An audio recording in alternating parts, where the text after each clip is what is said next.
after looking into the Clinton Global Initiative records on more than 1 year. Charles Ortel, a financial whistleblower and analyst, found major discrepancies that he says could be fraud. He joins me now. I just want to explain to our audience, you know, you are somebody who looks into these very detailed financial records. It is a ton of work. It took you 15 months to do this. You are somebody that correctly identified the problems at both GE and AIG. So this is not a political thing. This, you know, numbers and this finance is hard work. It's your business. Now, looking inside this, I've started to go through your reports. You have 40 reports that you're going to be releasing. One thing that jumped out at me, I mean, there are so many details, but one of the biggest is this idea that Bill Clinton paid himself and collected payments from something called Laureate for $16.5 million.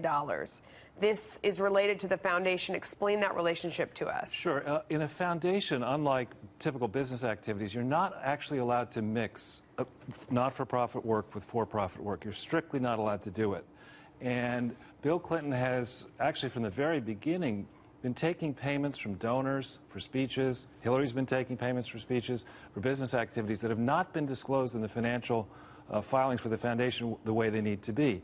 Last week, the Wall Street Journal had a big piece about a $2 million investment that was a private deal arranged through the global initiative. This is a far bigger thing. This is a multi-billion-dollar deal that was in trouble, that agreed to prop itself up by hiring Bill Clinton as chancellor of this for-profit university system globally. Sounds like Trump University. It's way bigger. Is this illegal? Is it fraud? I mean, this idea of commingling, because that's one of the major themes here, is the idea that they mixed for-profit business with their non-profit company and then also government influence.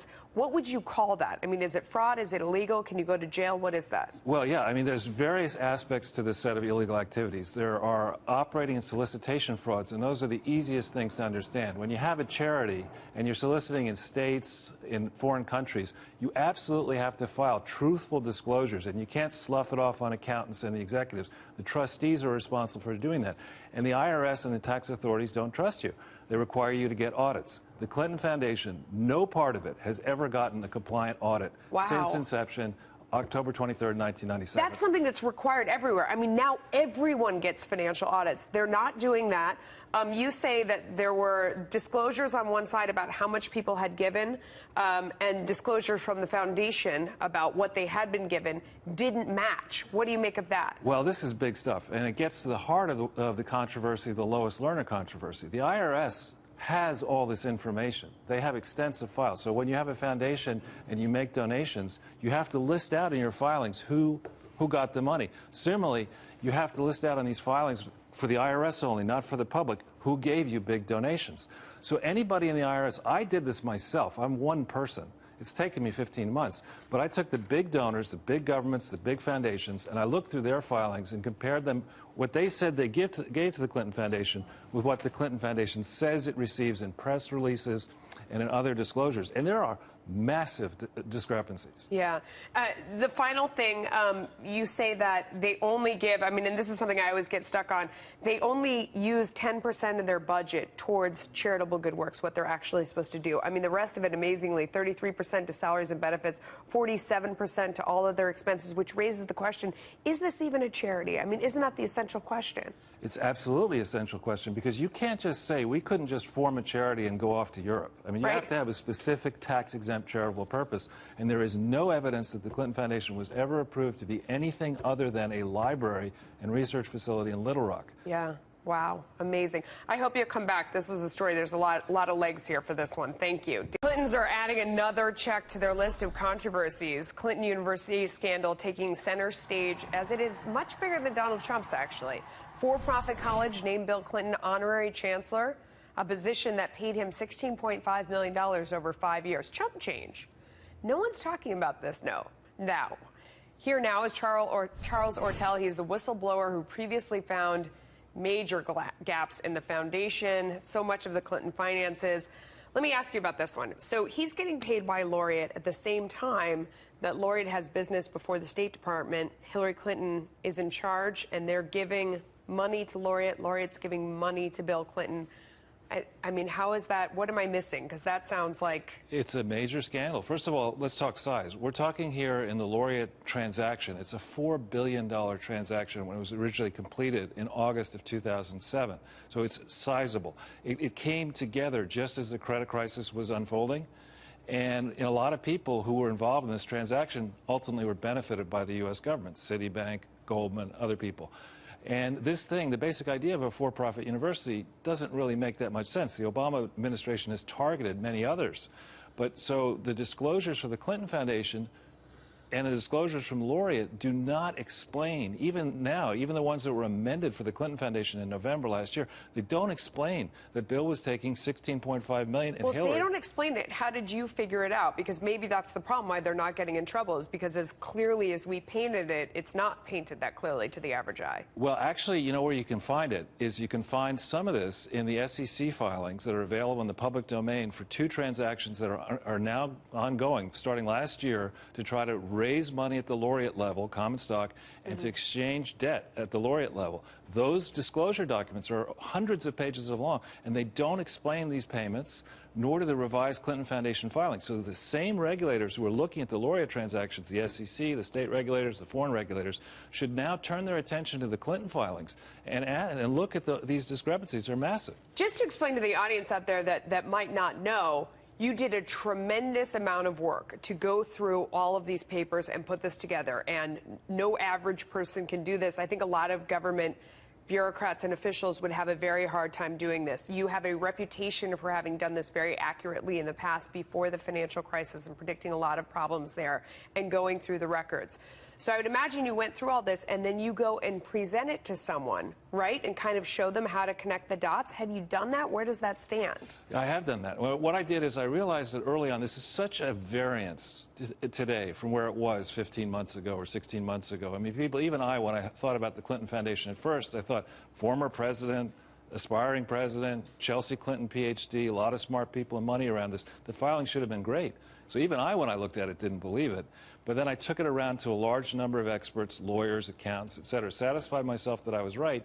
Then I satisfied myself that it has such overwhelming political consequences that it would take time for the public to get it. I've taken it to certain state regulators. I've taken it to certain foreign people.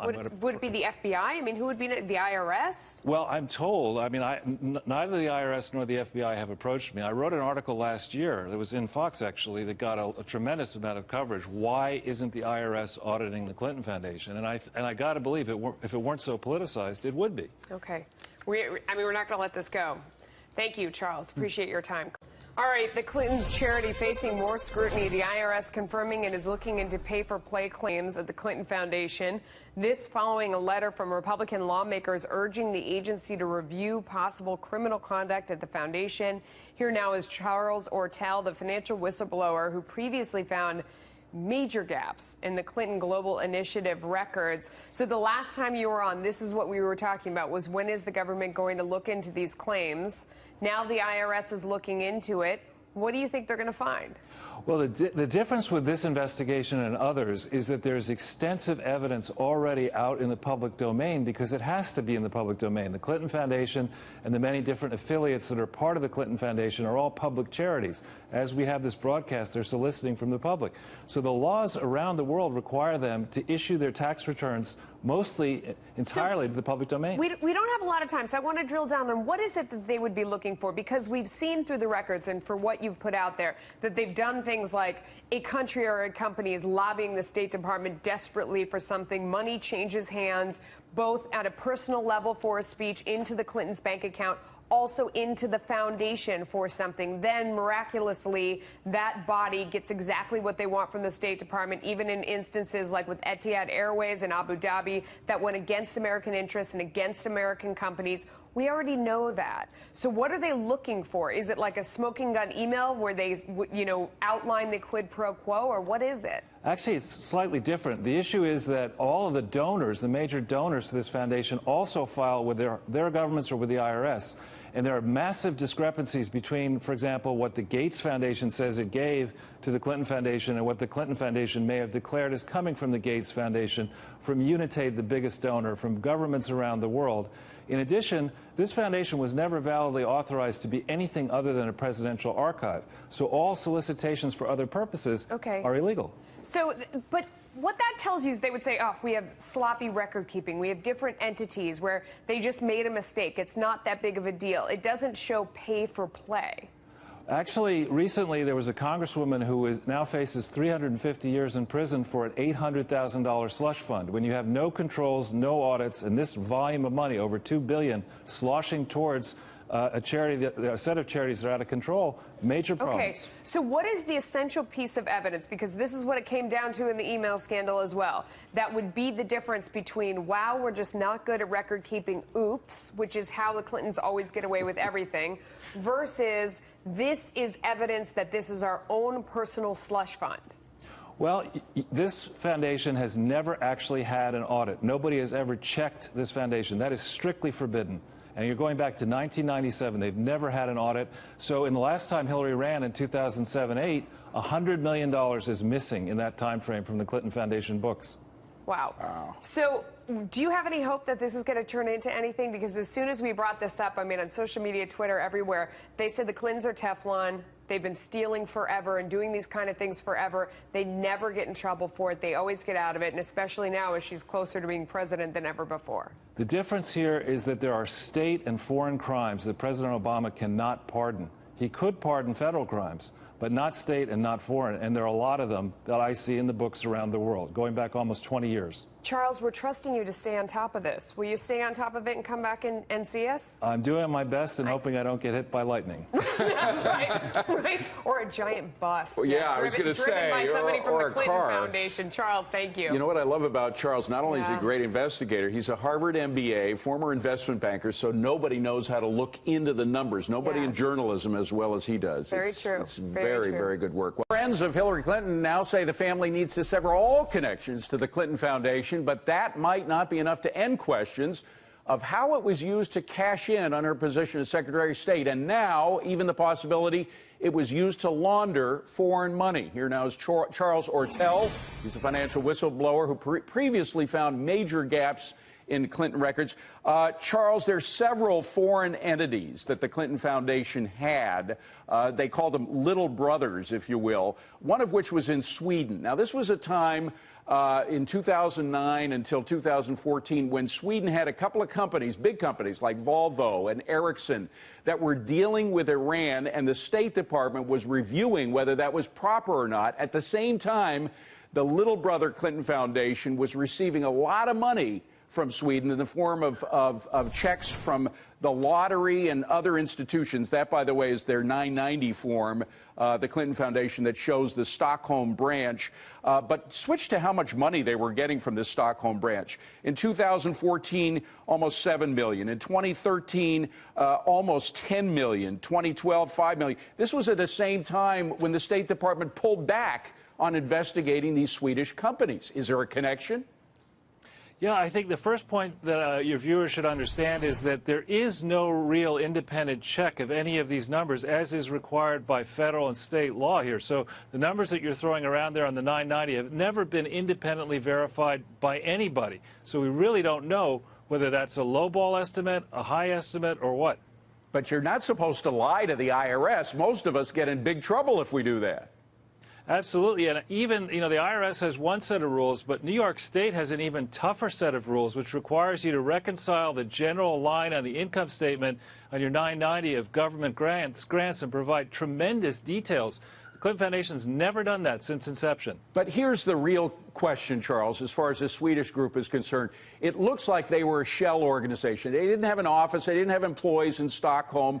They were just a pass-through. Swedish companies that wanted to give money to the Clinton Foundation gave it to the Swedish entity, which passed it on to the U.S. Clinton Foundation. That seems like money laundering to me. Does it to you? Absolutely, and there's another provision that most people don't know about, and that is that a U.S. public charity has to control its foreign operations tightly. You're not allowed to have shell companies around the world. You're supposed to have tight controls, board minutes, and you're supposed to have an accounting firm to really check all this. The firm they used in the early period, 2011 and 12, was a firm called BKD, which really doesn't have any international capabilities to speak of. Unbelievable. The other thing is they weren't straightforward with the State Department about whether this entity even existed, correct? Absolutely. And, you know, that's just normally, a normal human being would be severely reprimanded by all sorts of governments for this type of activity. Incredible stuff. Charles Ortel, thank you very much for digging it up for us. We appreciate it.